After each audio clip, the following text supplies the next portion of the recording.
უფლება და თავისუფლება.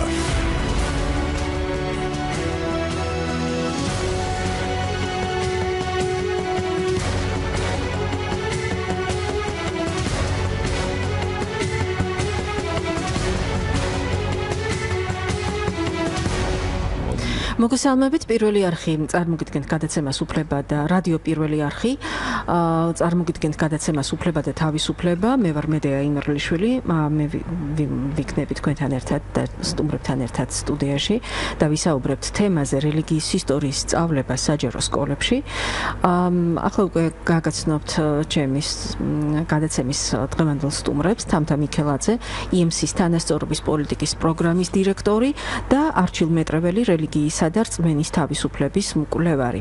დღევანდელ გადაცემაში ჩვენ ასევე მოვუსმენთ კიდევ ორ ადამიანს, კიდევ ორი სტუმარი, თუმცა სატელეფონო ჩართვის საშუალებით მიიღებს მონაწილეობას.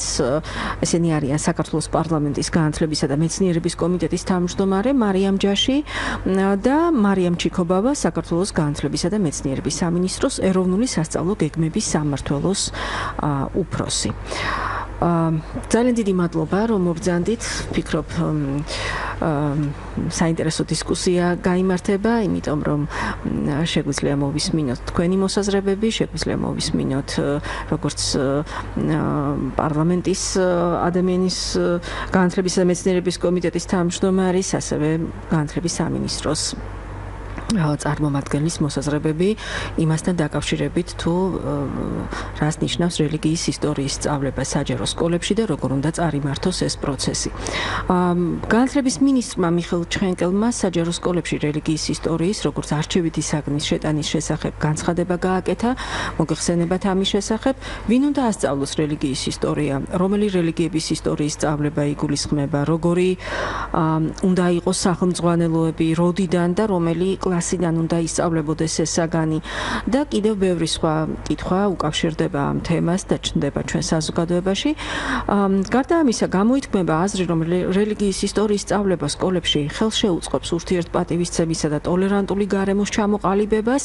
ასევე არსებობს განსხვავებული აზრიც, რომ ეს ინიციატივა შესაძლოა სერიოზული რისკების შემცველიც აღმოჩნდეს საჯარო სკოლებში რელიგიურად ნეიტრალური, თანასწორი და აკადემიური სივრცის არსებობისთვის.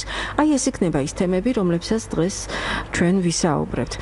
და პირველი შეკითხვა მე თქვენთან მექნება, თქვენი მოსაზრებები საჯარო სკოლებში რელიგიის ისტორიის სწავლებასთან დაკავშირებით დემოკრატიული და სეკულარული სახელმწიფოს პრინციპების ჭრილში, რომ განვიხილოთ.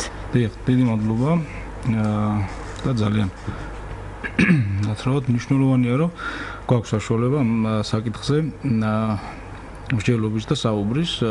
მიუხედავად იმისა, რომ მე ვთვლი, რომ მაინც და მაინც შინაარსობრივად პრინციპში წარმოდგენილი არ აქვთ ამ საკითხის არსი, არც პარლამენტს და არც მთავრობას, არც მინისტრს, ვინც ეს გააჟღერა, ჯობია რომ ჩვენ ეხლა ვისაუბროთ ამ საკითხზე, ვიდრე თქვა რამე დამახინჯებულ პროცესებში ჩავერთოთ მერე უკვე. რაც შეეხება იმას, თუ თვითონ რელიგიის შესახებ განათლებას, ეს ცხადია თავიდან უნდა გამომიჯნოთ, ისწავლება, ანუ სასწავლო კურსი ეძღვნება დაკავშირებული იქნება რელიგიის შესახებ განათლების მიღებაზე და არა თქვათ თავად რელიგიის რაღაც სასულიერო საკუთრივ რელიგიური ასპექტების შესწავლას. ანუ ეს იქნება არა რელიგია საგანი, არამედ რელიგიების ისტორია, ხო? შესაბამისად, ჩვენ ესე პირდაპირ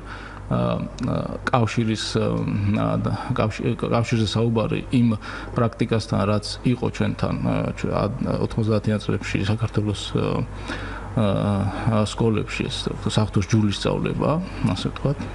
პრინციპში არ იქნება თქვა სამართლიანი, რომ ამ კავშირზე მიუთითოთ, მაგრამ მეორეს მხრივ იმ გამოცდილების და იმ კონტინგენტის გათვალისწინებით, ვინც სავარაუდოდ მოიაზრება, რომ შესაძლოა აი ამ საგნის სწავლებით დაკავდნენ და იმ მხარეების ჩართულობით, ვინც დღეს აი ამ დისკუსიაში არა მარტო მონაწილეობს, არამედ საერთოდ განსაზღვრავს ამ დისკუსიის ფორმას, გულისხმობთ საქართველოს მართლმადიდებელ ეკლესიას და საპატრიარქოს, პრინციპში შინაარსზე იქნება განსხვავებული, მაგრამ ფორმით არსებობს საფრთხე, ჩვენ სწორედ ისე იმაზე გქონდეს საუბარი, რომ მართლმადიდებლურ საღვთისმეტყველო სწავლება აღმოჩნდეს საჯარო სკოლებში. რაც სეკულარიზმის თვალსაზრისით საინტერესო არ უნდა იყოს არც სახელმწიფოსთვის და პრინციპში არც ეკლესიისთვის, იმიტომ რომ ეკლესიას აქვს უამრავი მექანიზმი და მისთვის უფრო ხელსაყრელი გარემო საკუთარი სასწავლებლების თუ ტაძრების თუ სხვა ასე ვთქვათ ინსტიტუტების სახით, სადაც ის გაცილებით ვთქვათ უკეთესად და საკუთარი ბიზნესისთვის უფრო ხელსაყრელ პირობებში ასწავლის საკუთარ საღვთისმეტყველო საკითხებს, საკუთარ მრევლს, ასე ვთქვათ, ხო? შესაბამისად, ერთ მხრივ რაღაც დაბნეულობას შეიძლება ბადებდეს ეს ყველაფერი, მაგრამ ეს იმის ბრალიც არის, რომ როგორც თქვით, პრინციპში შინაარსობრივად მაინც წარმოდგენილი ეს ამის განცხადებლებს არ აქვს. თვითონ ის ფორმაც რა ფორმაში მოხდა ამ განცხადების გაკეთება, ხო? მინისტრის მხრიდან ესეც სწორედ ამაზე მიუთითებს. მე რამ თუ სწორად მესმის ეს განცხადება მოყვა იმას, რომ სკოლებში თქვა ძალადობის და ბულინგის რაღაც პრევენციის მიზნით და ამის ამ სიტუაციის გამოსწორების მიზნით კარგი იქნება, რომ სკოლებში ისწავლებოდეს რელიგია. ეს არსებითად არასწორია, იმიტომ რომ შეუძლებელია ასეთ შემთხვევაში ჩვენ რელიგიას დავაკისრებთ გარკვეული მორალური, თქვათ, მორალურ ფუნქციებს, არა? რომ თქვათ, მოსწავლეს რელიგიის სწავლებით გაუჩნდეს რაღაც უფრო მყარი მორალური ღირებულებები და მან არ იძალადოს სხვა მოსწავლეს.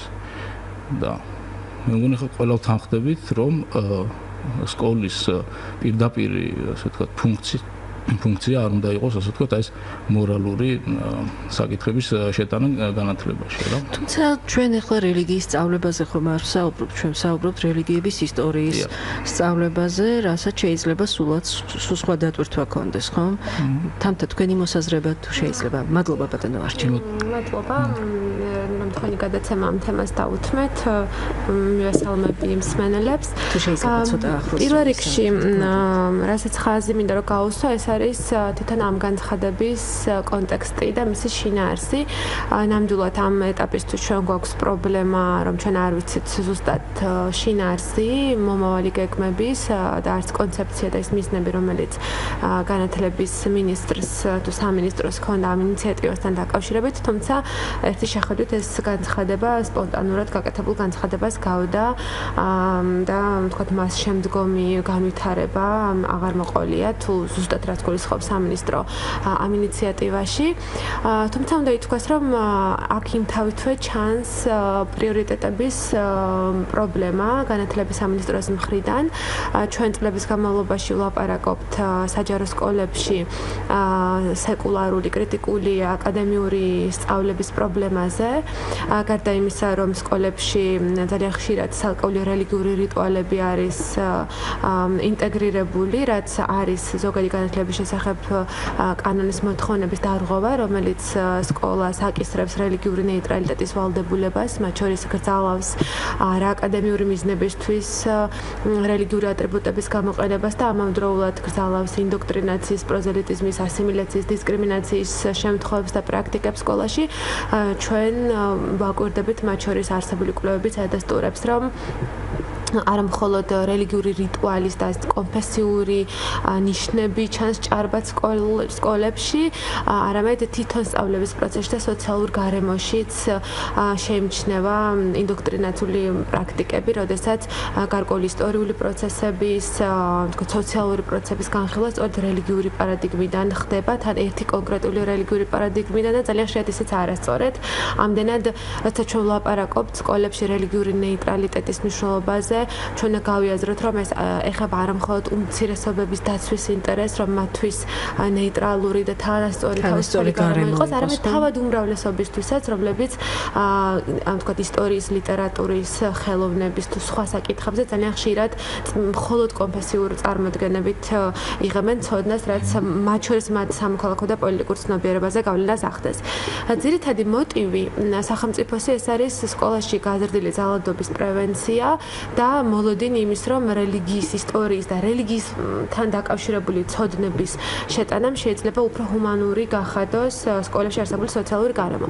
ცხადია, მე ვიზიარებ იმ აზრს, რომ რელიგიებს და ყველა რელიგიას აქვს სერიოზული და ძალიან მნიშვნელოვანი საჯარო რესურსი ჰუმანიზმის, თანასწორობის, თავისუფლების იდეების, თუმცა ცხადია, აქ მნიშვნელოვანია ჩვენ არსებული კონტექსტი გავითვალისწინოთ. ხო, პირველი გარემოება ეს არის თუ როგორ მოხდება მისი სწავლება და რამდენად იქნება ეს თავისუფალი კონფესიური სწავლების ნიშნებისგან.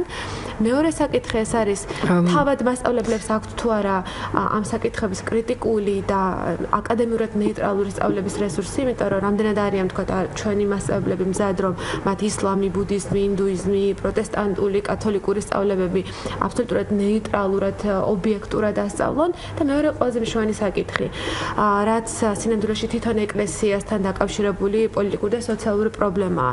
ჩვენ რეალობაში ვხედავთ, რომ აი ძალიან მძიმე ისტორიული კრიზისების გამო, რომელიც ჩვენ გავიარეთ, თავად ეკლესიასაც არ აქვს გაწეული ძალიან მნიშვნელოვანი შრომა, რომელიც ქრისტიანულ მართლმადიდებლურ ქრისტიანულ სწავლებაში არსებული პოლიტიკურად და სოციალურად გამოყენებადი საჯარო ცოდნის წარმოების და საზოგადოებაში ამ ცოდნის შემოტანის სამუშაოს უკავშირდება. ხო, ჩვენ ხშირად ვხედავთ, რომ ეკლესია რელიგიური ნაციონალიზმის იდეოლოგიით ლაპარაკობს და ის ძალიან ხშირად ჰუმანიზმის, თანასწორობის, განსხვავებულის მიღების, სოციალური სამართლიანობის, სოციალური თანასწორობის კონცეფციებისგან მათი ქადაგებები არის დაცლილი. ხო, ამდენად ამ ტვირთისთვის არათუ მასწავლებლების ჯგუფი არ არის მზად, არამედ თავად რელიგიური ორგანიზაციები და პრინციპში ეს კრიტიკა მე იგივე სხვა რელიგიურ კონფესიებთან ასევე ვეკნებოდი. ძალიან დიდი მადლობა თამთა, ჩვენ უკვე ხაზზე გვყავს ქალბატონი მარიამ ჩიქობავა, საქართველოს განათლებისა და მეცნიერების სამინისტროს ეროვნული სასწავლო გეგმების სამმართველოს უფროსი. მოგესალმებით ქალბატონო მარიამ, დიდი მადლობა რომ მონაწილეობთ ჩვენს გადაცემაში. ჩემი სტუმრები არიან თამთა მიქელაძე და არჩილ მეტრეველი. თქვენ მოგეცათ საშუალება რომ ცოტათი მოგესმინათ თამთასთვის. თქვენთან მექნება ასეთი შეკითხვა, ქალბატონო მარიამ, რა არის საგნის სწავლების მიზანი და რით არის განპირობებული რელიგიის ისტორიის საგნის აუცილებლობა და შემდეგ ასევე კონკრეტული კიდევ სხვა რამდენიმე შეკითხვა მექნება. დიდი მადლობა, მივესალმები თქვენ სტუმრებს და მაყურებლებს. ძალიან აქტუალური საკითხია დღეს ეს დასმული და პირველ რიგში უნდა აღვნიშნოს, რომ ამ საგნის სწავლებას აუცილებლად უნდა კონდეს საგანმანათლებლო დანიშნულება. რა თქმა უნდა, აბსოლუტურად გასაგებია სტუმრები გარკვეულ საფრთხეებს ხედავენ, იმიტომ რომ ეს თემა სხვათა შორის არაერთხელ დაიძრა, მაგრამ ყოველთვის გადაიდო იმ მოტივით, რომ ძალიან ბევრი გამოწვევა არსებობს ამ მიმართულებით. ეს იქნება კადრების საკითხი, რესურსები, სასწავლო რესურსების, სკოლების მზაობა და ასე შემდეგ. ზოგადად მინდა ვთქვა, რომ ამჟამად ვინაიდან მიმდინარეობს ეროვნული სასწავლო გეგმის რევიზია, რელიგიასთან მიმართებაშიც გარკვეული ცვლილებები უკვე შევიდა. აი მაგალითად დაწყებით საფეხურზე არსებობს ახალი საგანი მე და საზოგადოება, სადაც გარკვეული კომპონენტები შევიდა აი რელიგიასთან დაკავშირებით. მაგალითად, რატომ არ შეიძლება რწმენის სახელით ვთქვათ ძალადობა, რა ტრადიციები, რა რელიგიური ტრადიციები არსებობს ვთქვათ ჩემს თემში და ეს ეხება ნებისმიერი რელიგიის წარმომადგენელს და ასე შემდეგ. ვთქვათ, იგივე მე-5, მე-6 კლასებში უკვე გვაქვს სხვადასხვა კუთხეში გავრცელებული ვთქვათ ტრადიციები, იგივე რელიგიასთან დაკავშირებული ეს ასე ვთქვათ რელიგიური ხასიათის ტაძრები, ნაგებობები და ასე შემდეგ, ანუ მოსწავლე გარკვეულ ინფორმაციას და საფუძველს უკვე იქნის დაწყებითი საფეხურიდანვე. საბაზო საფეხურზეც გარკვეული კომპონენტი იქნება მიწოდებული რელიგია და კულტურა, აი უფრო ამ ჭრილში და ერთგვარად ისეთი საფუძველი მზადდება უკვე, რომ საშუალო საფეხურზე, აი მხოლოდ საშუალო საფეხურზე, ვთქვათ, არჩევითი საგნის სახით იყოს შეთავაზებული რელიგიების შესახებ სწავლება. აუცილებლად ინტერრელიგიურ კონტექსტში, ეს არ გულისხმობს, რა თქმა უნდა, ერთი რომელიმე რელიგიის სწავლებას. და ეს უნდა იყოს ძალიან, ასე ვთქვათ, მრავალფეროვანი და ასე ვთქვათ, მოსწავლეებმა კარგად გაიაზრონ იგივე თუნდაც ჩვენი ქვეყნის კულტურულ განვითარებაზე, რა გავლენა მოახდინა სხვადასხვა რელიგიებმა. იგივე ხელოვნებით, ლიტერატურით, ვთქვათ, სხვა დარგებით დაინტერესებული მოსწავლეებისთვის ძალიან მნიშვნელოვანია სწორად ჩაწვდნენ, ვთქვათ, ამ დარგების განვითარებაზე, როგორ იმოქმედა რელიგიურმა წარმოდგენებმა და ასე შემდეგ. რომელი რელიგიების ისტორიის სწავლება იგულისხმება? შეგვიძლია ამ ეტაპზე ამაზე საუბარი? ვინაიდან ასეთ მიზნებზე საუბრობთ, ახლა ბუნებრივია ის ეგრეთ წოდებული ესე ტრადიციული რელიგიები ესე აღნიშნავს ხოლმე, რაც საქართველოში იყო ოდითგანვე გავრცელებული და ეხლაც გავრცელებულია. მაგრამ მე მინდა ვთქვა, რომ რაიმე ესეთი გადაწყვეტილება და საბოლოო შეთანხმება ამაზე არ არის ჯერ მიღებული, იმიტომ რომ ეს უნდა იყოს ძალიან ფართე ჩართულობით გადაწყვეტილება მიღებული, აუცილებლად დაიწყოს დისკუსია, ყველა კონფესიის თქვა წარმომადგენელი ჩაერთონ მათ შორის არასამთავრობო ორგანიზაციები, დაინტერესებული მხარეები და ერთად შევთანხმდეთ ასე ვთქვათ ამ მიზნებზე, რომ რაც შეიძლება საუკეთესო მიზნები დავსახოთ ჩვენი მოსწავლეებისთვის. ძალიან მნიშვნელოვანი საკითხია გეთანხმებით პედაგოგების მომზადება. ამიტომაც აი ხა ჩემი პირადი მოსაზრებაა და სამინისტროც რა თქმა უნდა ამას ძალიან დიდი პასუხისმგებლობით ეკიდება, რომ ეს არ მოხდეს ამ საგნის შეტანა დღეს და ხვალ. ამას სჭირდება ნამდვილად სერიოზული მომზადება. ეხლა მაგალითად მარტის ბოლოსკენ უნდა დასრულდეს ზოგადად საშუალო საფეხური მე-10, მე-11, მე-12 კლასები საშუალო საფეხური როგორ უნდა იყოს მოწყობილი ამის კონცეფციამ, რომ პროფილური სწავლება გვინდა შემოვიტანოთ და აი ამასთან ერთად უკვე იქ ჩაჯდება გადაწყვეტილება იქნება მიღებული, როგორ შევთავაზოთ არჩევითი საგნები, რა კურსები იყოს შეთავაზებული და სწორედ ამ კონტექსტში მოხდება რელიგიების ისტორიის საგნის შეთავაზებაც და ვინაიდან ესე იგი ჯერ წლის ბოლომდე უნდა მომზადდეს ყველა საგნის პროგრამა, რომ დამტკიცდეს, შემდეგ უკვე სახელმძღვანელოები, პარალელურად პედაგოგების გადამზადება. სადღაც ვფიქრობ, რომ ერთ-ორ წელიწადში ჩვენ შეგვიძლია რომ კარგად მოვემზადოთ ამისთვის, შესაბამისი რესურსით მოვამზადოთ, სკოლებიც მოვამზადოთ ამისთვის და სათანადოდ დავნერგოთ უკვე შემდგომ. იმიტომ რომ გაკეთდა უკვე განცხადება იმის შესახებ, რომ შესაძლოა საპილოტედ გარკვეულ მუნიციპალიტეტებში 2019 წლიდანაც ამოქმედდეს. იცით რა, საპილოტედ შესაძლებელია, საპილოტედ ნამდვილად შესაძლებელია პილოტირება, რაც გულისხმობს, რომ უშუალოდ ჩვენი დაკვირვების ქვეშ მოხდეს რაღაცა, მაგალითად, არ ვიცი, რამდენიმე გაკვეთილის პილოტირება. ეს პირიქით ძალიან კარგი იქნება, იმიტომ რომ იქ შევხედავს, თქვა, რა მუშაობს, რა არ მუშაობს, რაზე გვჭირდება, თქვა, აქცენტის გაკეთება, პირიქით პილოტირებას მივესალმებით, მაგრამ რაც შეეხება ყველა სკოლაში, თქვა, ამის შეთავაზება უკვე რომ დაინერგოს, ეს ნამდვილად, ასე ვთქვათ, ასე მალე ვერ მოხდება. კიდევ ერთი შეკითხვა მაქვს თქვენთან, ალბათ მარიამ. საინტერესო ალბათ ეს საკითხიც, რა მექანიზმებს ფლობს განათლებისა და მეცნიერების სამინისტრო იმის გამოსავლენად, შემდგომში რამდენად შეინარჩუნებენ სკოლები რელიგიის ისტორიის სწავლებისას თანასწორობის პრინციპს. ან წინა წლების გამოცდილებით თუ გქონიათ მსგავსი გამოცდილება თქვენ ამგვარი მექანიზმების და მონიტორინგის? დიახ, ზოგადად რადგან ეს ესეთი სენსიტიური საკითხია, შეიძლება თვითონ თავიდანვე დაგეგმვის პროცესში ჩაიდოს ის მექანიზმი, რომ ამაზე განსაკუთრებით გაკეთდეს აქცენტი, რომ ნეიტრალიტეტის პრინციპი იყოს დაცული და ყველა ბავშვის უფლება იყოს დაცული და შესაბამისად ხდებოდეს სწავლება. ზოგადად ჩვენ ვაწარმოებთ ხოლმე პერიოდულად მონიტორინგს, ზოგადი განათლების დეპარტამენტით, თქვათ, იგივე ბულინგის, თანასწორობის დაცვის მიმართულებით, მაგრამ რადგან ახალი საგანი შემოდის, ამაზე შეიძლება ესეთი, ასე ვთქვათ, სპეციალური მონიტორინგიც დაწესდეს, ვთქვათ, პერიოდულად სკოლებში, როგორ ინერგება ეს საგანი, რა პრობლემებს აწყდებიან, ვთქვათ, მასწავლებლები, რა გამოწვევებია კლასში, ვთქვათ, იგივე მოსწავლეების დამოკიდებულების კვლევა, ეს შეიძლება დაინერგოს და ძალიან მისასალმებელიც იქნება. და სახელმძღვანელოების საკითხია, სახელმძღვანელოებზეც ალბათ თავიდან იქნება ხომ ძალიან დიდი სამუშაო იქნება გასაწევი. დიახ, რა თქმა უნდა, ჯერ პირველ რიგში ჩვენ უნდა შევთანხმდეთ იმ სტანდარტზე, სტანდარტის მიზნებზე და ამოცანებზე. როდესაც სტანდარტი დამტკიცდება, მხოლოდ ამის შემდეგ ხდება ხოლმე საერთოდ სახელმძღვანელოების მასზე დაფუძნებით სახელმძღვანელოების შემუშავება. სამინისტროს აქვს ესეთი პრაქტიკა, რომ აცხადებს სახელმძღვანელოების კონკურსს და გრიფის მინიჭებით ხდება შემდეგ ამ სახელმძღვანელოების შეტანა სასწავლო პროცესში. თუმცა არის იქ თქვათ, სხვა გამონაკლისები, თუ კი ვთქვათ, არავინ არ შემოიტანს ამაზე, შეიძლება სახელმწიფომ პირდაპირ დაუკვეთოს, მაგალითად, სახელმძღვანელო შეექმნა და რაღაც ჯგუფმა, გარკვეულმა ჯგუფმა იმუშაოს, ვთქვათ, მაგალითად, ამ კონკრეტულ სახელმძღვანელოზე. აი ესეთი ვარიანტები არსებობს, მაგრამ ეს მხოლოდ მას შემდეგ, რაც დამტკიცდება სტანდარტი, რაც ჩვენ შევთანხმდებით ყველა დაინტერესებულ ჯგუფთან, რა გვინდა, რა მიზნით ვასწავლოთ, როგორ ვასწავლოთ და ასე შემდეგ. მხოლოდ ამაზე დაფუძნებით შედგება მერე სახელმძღვანელო. კეთილი, ძალიან დიდი მადლობა მინდა გადაგიხადოთ.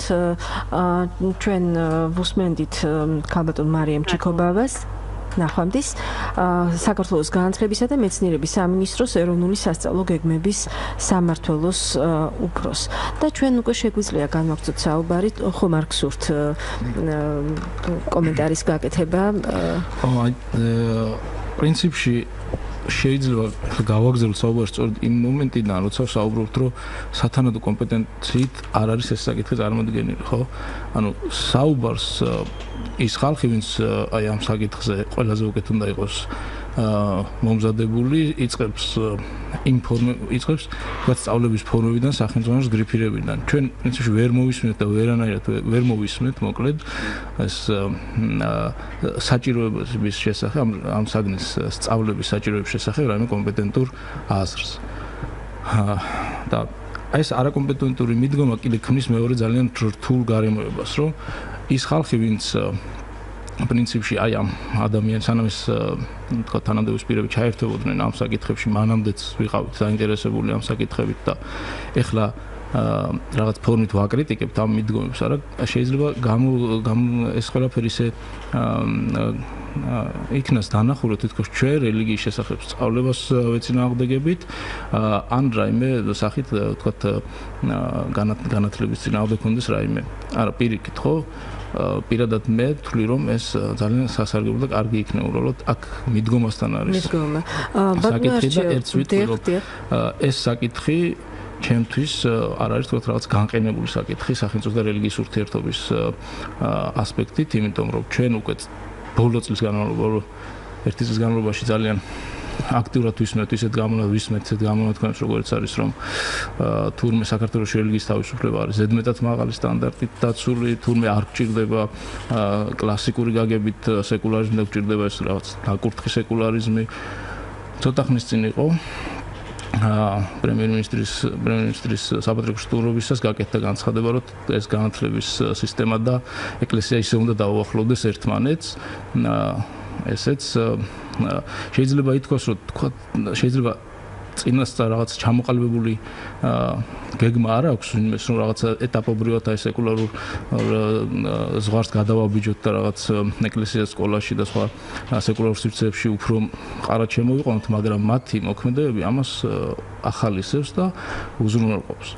რაც შეეხება იმას თვითონ ეკლესიას რა გამოცდილება აქვს და საპატრიარქოს აი საგანმანათლებლო საკითხებთან დაკავშირებით, მე ისევ ვერაფერს ვერ ვიტყვი, იმიტომ რომ ერთი მაგალითი საკმარისია, აი რამდენიმე დღის წინ გახდა ცნობილი, რომ თვითონ საპატრიარქოს საერო სასწავლებლის, ჩვეულებრივი აკრედიტებული უმაღლესი სასწავლებლის, საპატრიარქოს უნივერსიტეტის რექტორი პატრიარქის ბრძანებით დაინიშნა სამუდამოდ.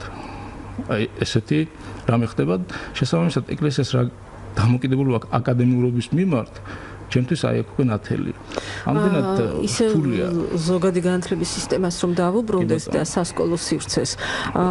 თქვენი ერთი სტატიასთან დაკავშირებით მექნება თქვენთან შეკითხვა, იმიტომ რომ ამ თემებს ეხება წმინდა ისტორიზმი. თქვენ აქ ამბობთ ასეთ რაღაცას, განათლების ის სისტემა, რომელიც წლებია დამოუკიდებელი საქართველოს ახალ თაობებს ზრდის, პარადოქსულად ხასიათდება კრიტიკული აზროვნების მუხრუჭად და არა პირიქით. რას გულისხმობთ კრიტიკული აზროვნების მუხრუჭებში და რატომ აფერხებს თქვენი აზრით ტრადიციული განათლება კრიტიკული აზროვნების ჩამოყალიბებას? დიახ, აქ ცოტა ესეთი ფართო საკითხია რა. და პრინციპში ამ კონტექსტში მე ვიტყოდი, რომ აი რელიგიის შესახებ სწავლება ისე როგორც ზოგადად განათლებას აქვს ორი ფუნქცია, ერთი რაღაც ინფორმაციის მიღების საშუალება, მეორე ამ ინფორმაციის დამუშავების, ამაზე რეფლექსიის საშუალება, აზროვნების საშუალება. ახლა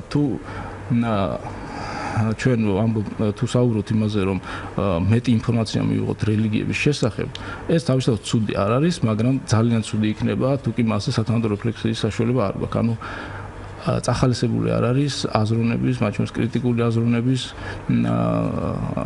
ნაწილი ჩვენ საგანმანათლებლო სისტემაში, იმიტომ რომ ისტორია განსაკუთრებით ლიტერატურა, ისტორია პრინციპში უფრო მეტად თქვათ ფაქტებთან არის დაკავშირებული და შესაძლოა არ იყოს ეს თავისუფლება მის ინტერპრეტაციისა რა, თუმცა ცხადია ისტორიის ინტერპრეტაციას უნდა ხდებოდეს, მithumetes თანამედროვე გამოწვევებთან, თანამედროვე რეალობასთან მიმართებით, ხოლო ლიტერატურის პრინციპში ეს შეუზღუდავი სივრცეა რა, როდესაც ლიტერატურის ისტორიის სწავლებაში ჩვენ ხედავთ იმას, რომ არანაირი თავისუფალი მიდგომა წახალისებული არ არის, თქვათ მოსწავლეს თავიდანვე აქვს რაღაცა სქემები, მიცემული სქემაში თქმა უნდა იაზროვნოს.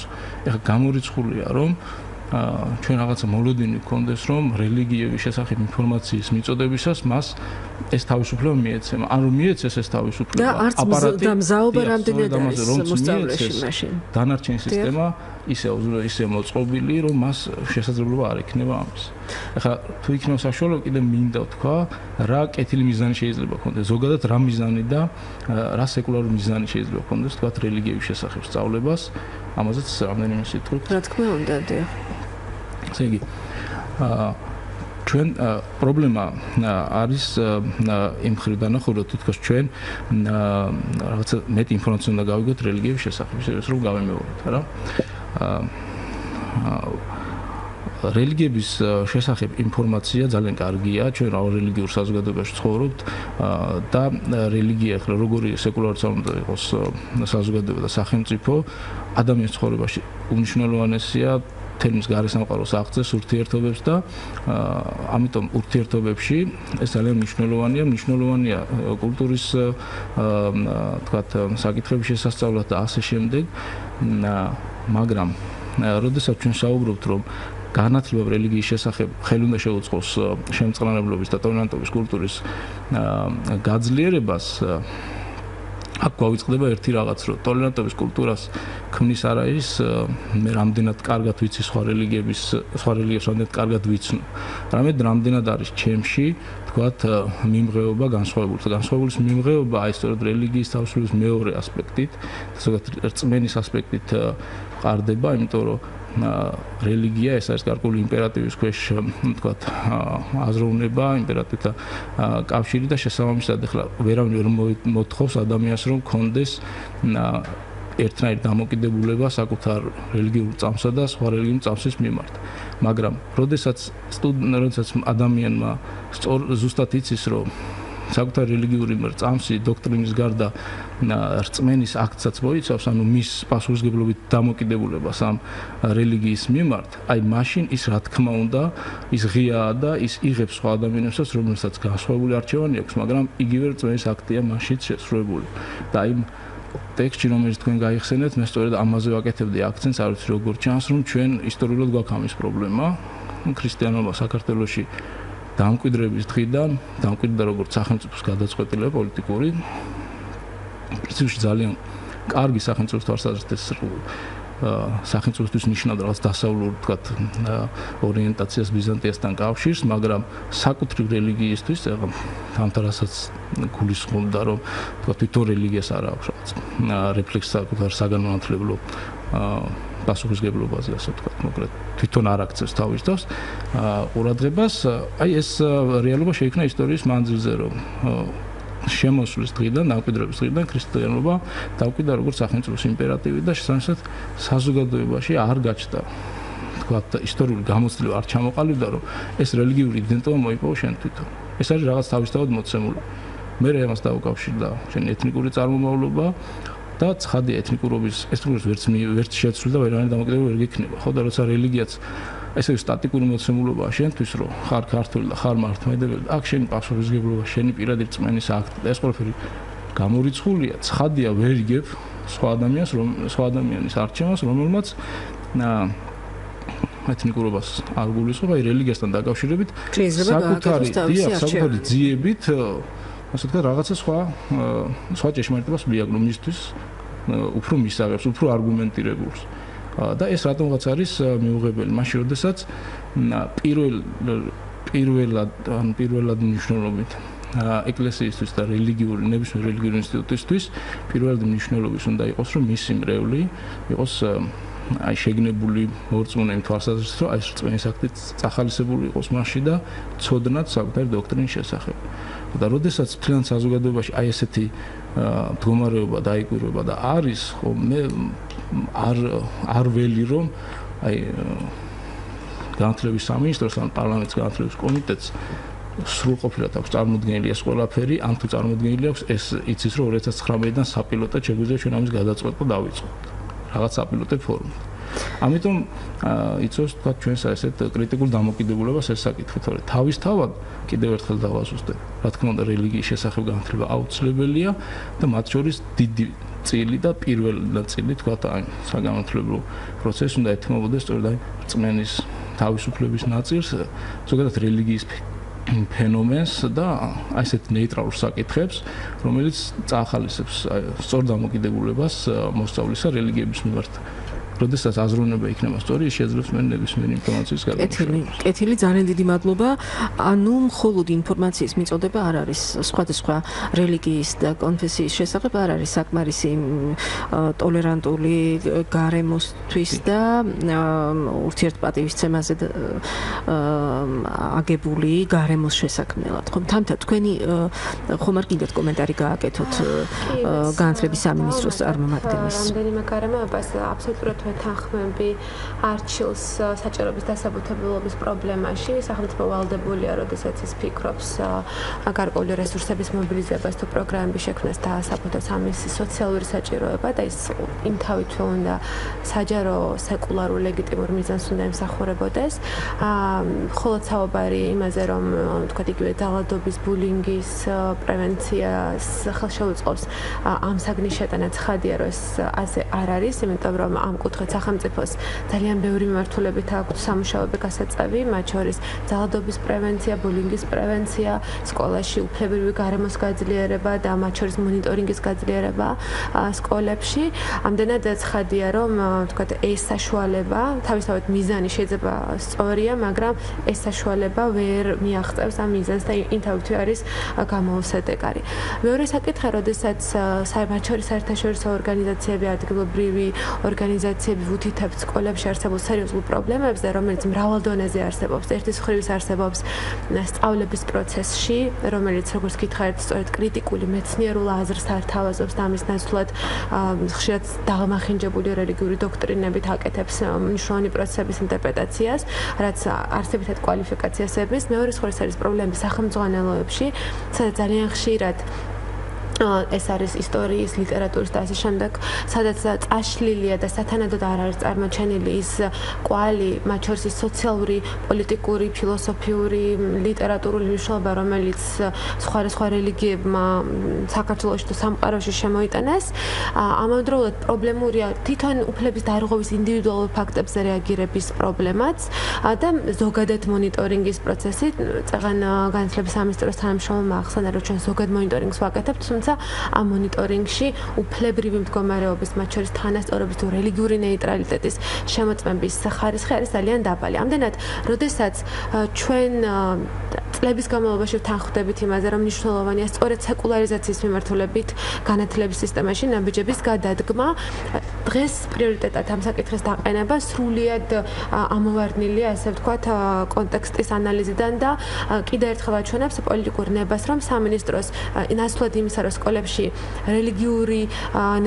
რელიგიურად ნეიტრალური გარემო შექმნას და სწორედ უფლებრივი პერსპექტივიდან მოახერხოს ამ ძალადობის, ბულინგის თუ სხვა პრობლემების, ვთქვათ, გადაჭრა, მას ის სკოლა რელიგიას იყენებს. არჩილმა ახსენა ზოგადად ქვეყანაში არასეკულარული პოლიტიკური მიმართებების, ასე ვთქვათ, სახელმწიფოს და ეკლესიას შორის ძალიან მჭიდრო გადაჯაჭვული ურთიერთობების პრობლემა, რომელიც განსაკუთრებულად თვალშისაცემი გახდა 2013 წლიდან, როცა ხელისუფლება ღია და არასეკულარულ განცხადებებს აკეთებს ცალკეულ საკითხებთან კავშირში და პრინციპში ჩემი აზრით ეს განცხადებაც მინისტრის იყო ამ პოლიტიკის გაგრძელება და გარკვეულწილად ეს არასეკულარული პოლიტიკა სულ უფრო მეტად ინსტიტუციონალიზებული ხდება და უნდა ითქვას, რომ სწორედ არსებობს ძალიან მაღალი რისკები იმისა, რომ დღეს თუ ჩვენ ვლაპარაკობთ არაფორმალურ და უკანონო პრაქტიკებზე რელიგიური ინდოქტრინაციის სკოლებში, სწორედ რელიგიის ისტორიის, რომ ეს იყოს რელიგიის ისტორია, ხო ფორმალურად ამ პლატფორმების შექმნა გახდება სწორედ ფორმალიზება აი პრაქტიკებისა, რომელიც არსებობს, როდესაც ცალკეული ისტორიული პროცესები განიხილება მე ქრისტიანის პოზიციიდან, ხო ცალკე ვთქვათ, მუსლიმები ან სხვები, კათოლიკები იმ თავისუფლებად არიან დასახულები. ამდენად სწორედ სოციალური ცნობიერების დონეზეა სამუშაო და ამ დროს სახელმწიფო, ვთქვათ, ისევ რელიგიურ ცოდნას იყენებს, რომელიც თავის-თავში ყოველთვის ექსკლუზიურია, ხო, მას ყოველთვის აქვს პრეტენზია ჭეშმარიტებაზე, განსაკუთრებულობაზე და მეტიც ამან შეიძლება განსაკუთრებულად კომპაქტური ჩასახლების ადგილებში სერიოზული სოციალური დაძაბულობებიც კი წარმოშვას, ვთქვათ, სტუდენტებს შორის, მაშინ, როდესაც მასწავლებლად სწორედ რელიგიურად ნეიტრალურად. თუმცა ალბათ თამთა იქნება შეხვედრები, ხომ? ქალბატონმა მარიამმა ბრძანა, რომ ეს არ არის დღეს და ხვალ გასაკეთებელი საქმე და ამას ძალიან დიდი მოსამზადებელი სამუშაოები ჭირდება. თუ მოხდება, ხო, ვთქვათ, სასწავლო პროგრამაში, გეგმაში ჩაიდება, გარკვეული რესურსები ჩაიდება, რომ თქვა განხორციელდეს ხადია შემდგომში სიტუაციის მოტრიალება ან იმის იმედზე ყოფნა რომ შეიძლება პროცესი სწორედ წავიდეს მაშინ როდესაც პრინციპში განათლების მიმართულებით ჩვენ ძალიან ბევრი გამოწვევები გვაქვს ისედაც და ჩვენ პოზიტიური პროექტები არ გვახსოვს განათლების სამინისტროს მხრიდან ხო ძალიან ბევრი მიმართულებით წლების განმავლობაში თქვა იგივე ბულინგის და ძალადობის პრობლემა სერიოზულად დგას რატო შეიძლება ქონდეს მოლოდინი რომ იმ თავითვე საეჭვო და პრობლემური იდეა სწორედ განხორციელდება შემთხვევით. მეორე საკითხია, რომ თუ ჩვენ ვლაპარაკობთ რელიგიის ისტორიის კომპონენტების შეტანაზე და ვთქვათ მისი ეს მულტიკულტურული პერსპექტივით ხო შემოყვანაზე, ამის მექანიზმი სამინისტროს მით უმეტეს განახლებადი ეროვნული სასწავლო პროგრამის ფარგლებში სადაც აქვს. ხო შეიძლება და გარკვეული კომპონენტების შეტანა იგივე ისტორიის, გეოგრაფიის, ლიტერატურის გაკვეთილებში და სწორედ ამ ფორმით დაზღვევა და არა ცალკე ფორმატის გახსნა, რომელზეც ვთქვათ იგივე საპატრიარქოს მიერ ბოლო შეხვედრაზე გაკეთებული განცხადებების ფონზე უფრო მეტი შთაბეჭდილება დაგვრჩა, რომ შეიძლება და კონფესიური სწავლება ყოფილიყო, ან რაზეც შეიძლება რელიგიურმა ორგანიზაციებმა თვითონ მის შინაარსზე, პედაგოგების გადამზადების პროცესზე ან მათი ვინაობის საკითხზე გავლენა მოახდინოს და პირდაპირ მოითხოვოს ჩართვა მით უმეტეს რომ კონსტიტუციური შეთანხმება ეკლესიას ამის შესაძლებლობას აძლევს კიდეც. ხო, ანუ ძალიან მაღალი რისკია იმისა, რომ აი ეს გადაჯაჭვულობა ეკლესიასა და სახელმწიფოს შორის კიდევ უფრო მეტად გაძლიერდეს. ნამდვილად აქვს სახელმძღვანელოების და სწავლების პროცესს სხვა კულტურების და რელიგიის სათანადო წარმოჩენის პრობლემა ძალიან ხშირად თქვათ იგივე ეს დისკურს ანალიზი სახელმძღვანელოების აჩვენებს რომ პოზიტიური კვალი მეტწილად არის წაშლილი სხვა რელიგიების და კულტურის ხო ამიტომ ამ შემთხვევაში ძალიან მნიშვნელოვანი იქნება სხვა კონფესიების წარმომადგენელთა მონაწილეობა ამ პროცესში ხო არის ნახეთ იმ თავითვე ძალიან პრობლემური განცხადება რომელიც განათლების სამინისტრომ გააკეთა ტრადიციული რელიგიებთან დაკავშირებით ცხადია შეიძლება პირობითად ბუდიზმი და ინდუიზმი არ არის ტრადიციული რელიგია ქართულ კონტექსტში, მაგრამ ეს არის სოფლიო რელიგია, უძველესი რელიგიები, რომლებმაც ძალიან სერიოზული გარდატეხა მოახდინეს ისტორიაში, ფილოსოფიურაში, ლიტერატურაში და ასე შემდეგ, ხო? მით უმეტეს მაგალითად ტრადიციულ რელიგიებში რთულად მოხვდებიან მცირე პროტესტანტული ეკლესიები, რომლებთაც პოლიტიკური გავლენა მათ შორის ევროპულ პოლიტიკურ პროექტებზე იყო ძალიან მაღალი, ხო? ხვდებით, ქართული პერსპექტივიდან რელიგიების დახარისხება და რელიგიებს შორის იერარქიების შექმნა იმ თავითვე არის ძალიან პრობლემური და უკვე ეს განცხადება მიანიშნებს იმაზე, რომ ჯობია რომ ამ საკითხს საერთოდ არ შეეხოს განათლების სამინისტრო, იმიტომ რომ მას საკმარისი კვალიფიკაცია და აკადემიური ნეიტრალური მიდგომები მე მაინც შემექმნა შთაბეჭდილება, რომ საბოლოოდ არც ერთი ეს საკითხი, რაზეც ჩვენ ვისაუბრეთ, არ არის შეთანხმებული და გადაწყვეტილი. ერთხელ და მუდამოდ და ქალბატონმა მარიამაც თქვა, რომ ყველა მხარის ჩართულობით ვფიქრობ, რომ თქვენს მოგეცემათ საშუალება, რომ თქვენი ერთი საკითხი, მეორე საკითხია, რომ მხარეს უფრო მეტი გავლენები აქვს სახელმწიფოზე და ცხადია, რომ საზოგადოებრივ ორგანიზაციებს, არადომინანტ რელიგიურ ჯგუფებს და საპატრიარქოს ერთი და იგივე გავლენები სახელმწიფოს და განათლების სამინისტროზე არ ექნება.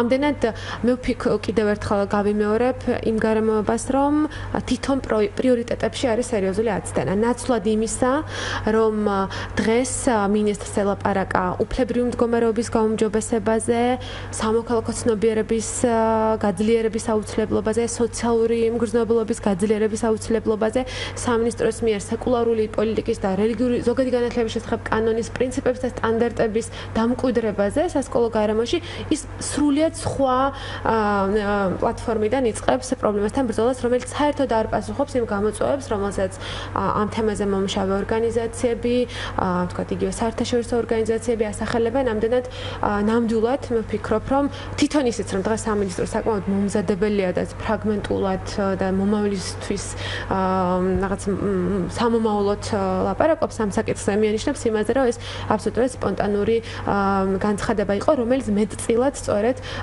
პატრიარქის დეკემბრის თვეში გაკეთებულ განცხადებას უკავშირდებოდა, სადაც ითქვა, რომ რელიგიის ისტორიის შესწავლა ამ პრობლემებს დააზღვეოდა და ეს იყო კვლავ ესეთი ემოციური გაუაზრებელი ლოიალობის გამოხატვა, რომელიც არსებული პოლიტიკური კულტურის ნაწილი გახდა ახალი ხელისუფლების პრინციპში უკვე არა ახალი, მაგრამ კეთილი ამოიწურა ჩვენი გადაცემისთვის განკუთვნილი დრო ამასობაში. ძალიან დიდი მადლობა მინდა გადაგიხადოთ. ვფიქრობ ეს პროცესები გაგრძელდება და ჩვენც კიდევ ერთხელ მოგვეცემა საშუალება, რომ რაღაც ხნის გასვლის შემდეგ, როცა უფრო კონკრეტულად შეგვეძლება საკითხებზე საუბარი, დავუბრუნდეთ ამ თემას. ძალიან დიდი მადლობა ჩვენ სტუმრებს, თამთა მიქელაძე, EMC-ის თანასწორობის პოლიტიკის პროგრამის დირექტორი, არჩილ მეტრეველი რელიგიის და რწმენის თავისუფლების მკვლევარი და მარიამ ჩიქობავას მოვუსმინეთ საქართველოს განათლებისა და მეცნიერების სამინისტროს ეროვნული სასწავლო გეგმების სამმართველოს უფროს. მედეა იმერლიშვილი იყო სტუდიაში. უფლება და თავისუფლება მომდევნო ხუთშაბათამდე გემშვიდობებთ. ნახვამდის.